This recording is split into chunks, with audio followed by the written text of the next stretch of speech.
3 April 1680 रोजी छत्रपती शिवाजी महाराजांचे निधन झाले होते. त्यावेळेस छत्रपती संभाजी महाराज पन्हाळ्यावर होते. रायगडावरील सोयराबाईंचे आणि मंत्र्यांचे कटकारस्थानाच्यामुळे छत्रपती संभाजी महाराज शिवरायांच्या अंत्यसंस्कारासाठी येऊ शकले नाही. राजधानीत पोहोचल्या पोहोचल्या शंभूराजांनी राजारामांना त्यांच्याच महालात नजरकैदेत ठेवण्याचा हुकूम दिला होता. सोयराबाई मातोश्रींची नुसती आठवण जरी झाली तरी शंभूराजे प्रक्षुब्ध होऊन जायचे. त्यांनी 2-3 दिवस सोयराबाईंच्या महालाकडे जायचे मुद्दाम टाळले. परंतु पुतळाबाईच्या सेवाभावी त्यागी दर्शनानंतर त्यांना सोयराबाईंच्या महत्त्वाकांक्षी आणि कुटील स्वभावाचा अधिकच राग येऊ लागला होता. अचानक एके सायंकाळी त्यांच्या मनाचे लगाम तुटले. ताडताड पावले टाकीत शंभूराजे सोयराबाईंकडे निघाले.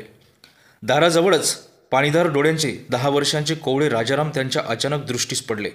शंभूराजे दिसताच त्यांनी दादासाहेब अशी मोठ्याने हाक मारली. तसे दोघेही बंधू एकमेकांकडे आवेगाने धावत सुटले. शंभूराजांनी राजाराम बाळांना मिठीत घेतले. तेव्हा फुरंगटल्यासारखे करत राजाराम बोलले, दादासाहेब, आम्ही तुमच्यावर खूप रागावलो आहोत. कशासाठी हो? आमच्या लग्नाला आलात नाही ना तुम्ही? आम्हाला अवतनच नव्हतं रे बाळा. कष्टी शंभूराजे बोलले. घरच्या मनुष्याला कशाला हवं आमंत्रण दादासाहेब? तेव्हा शंभूराजे अधिकच गंभीर होऊन बोलले, तिकडं पन्हाळ्याला आमच्या दासदासींना सुद्धा तुमच्या मातोश्रींनी आमंत्रण धाडलं होतं. शेवटी मानहानीलाही एक मर्यादा असते बाळराजे. असो, आपण मोठे झालात की कळेल सर्व तुम्हाला. तिथेच राजारामांना प्रल्हाद निराजींच्या हवाली करून मुद्दाम मागे ठेवून शंभूराजे सड्यानेच आत धावले. महालाच्या दारात राजांची उग्र मूर्ती दिसताच दासी कुणबिणी किंचाळल्या. साऱ्याजणी घाबरून पसार झाल्या. सोयराबाई थोड्या दचकल्या, पण लगेचच स्वतःला सावरून तिथेच कुर्यात उठून उभ्या राहिल्या. मनुष्याच्या जातीने पुत्रप्रेमासाठी किती पागल व्हायचं असतं, याला काही आहे की नाही मर्यादा?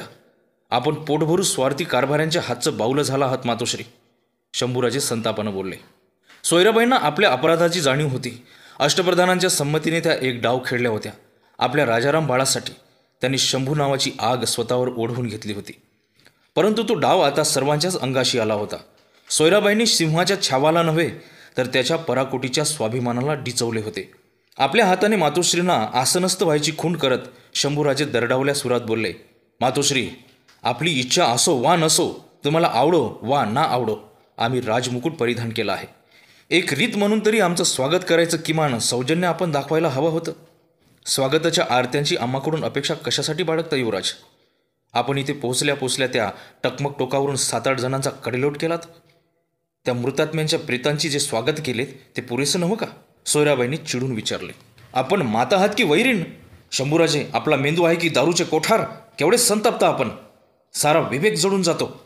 त्या प्रेतांचा तरी तुम्हाला इतका पुडका का यावा? राजद्रोहांच्या भयंकर गुन्ह्यासाठी त्यांच्यासारख्यांची काय अभिषेक पूजा बांधायची? शंभूराजांनी विचारले. हिरोजी फर्जंदासारख्या जुन्या जाणत्या सरदारांनाही आपण कैदखान्यात फेकलं. त्यांच्या वयाचा आणि अनुभवाचा कधी विचार केलात? सोयराबाई म्हणाल्या. खरं तर फर्जंदांना लिंगाण्यावरच्या अंधार गुहेत कायमचं लोटून द्यायला हवं होतं. अण्णाजी दत्तो आणि मोरपंतसारख्या गुन्हेगारांनंतर आम्ही सुरुवातीलाच तोफेच्या तोंडी द्यायला हवं होतं. पण ते काहीच न करता आम्ही ह्या सर्व मंडळींना त्यांच्याच वाड्यात फक्त पहाऱ्यावर ठेवलं आहे. त्यांची बेअब्रू होईल असं कोणतंही कृत्य केलेलं नाही आम्ही. शंभूराजांच्या संताप लहरीची पहिली लाट ओसरली. तेव्हा सोयराबाई त्यांच्या तोंडास तोंड देत बोलल्या, शंभूराजे, आपण आणि आपल्या पोरकट मित्रांनी आमची बदनामी चालवली आहे. म्हणे आम्ही महाराजांवर विषप्रयोग केला आणि त्यामध्येच राजांचं निधन झालं.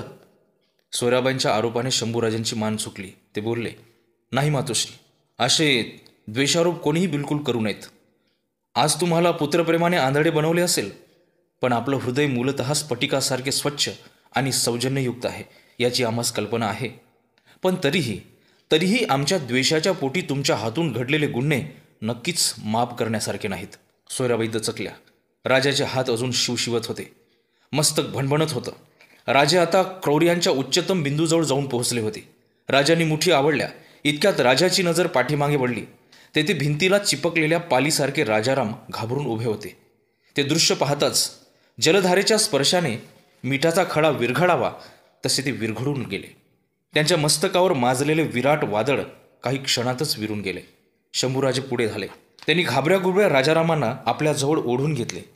ते बोलले, बेटा, आबासाहेबांच्या माघारी तुम्हावर मायेची पाखर पांघरायला आमच्याशिवाय आहे तरी कोण?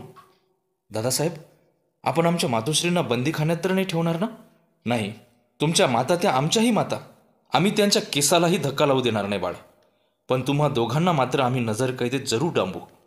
म्हणजे हो दादा, तुम्हा दोघांवर कोण पापी कारस्थानाची नजर पडू नये, तुमचा कोणी प्यादी म्हणून वापर करून आमच्या नरडीस नख लावू नये, एवढी काळजी राजा म्हणून तरी आम्हास घ्यावीच लागेल.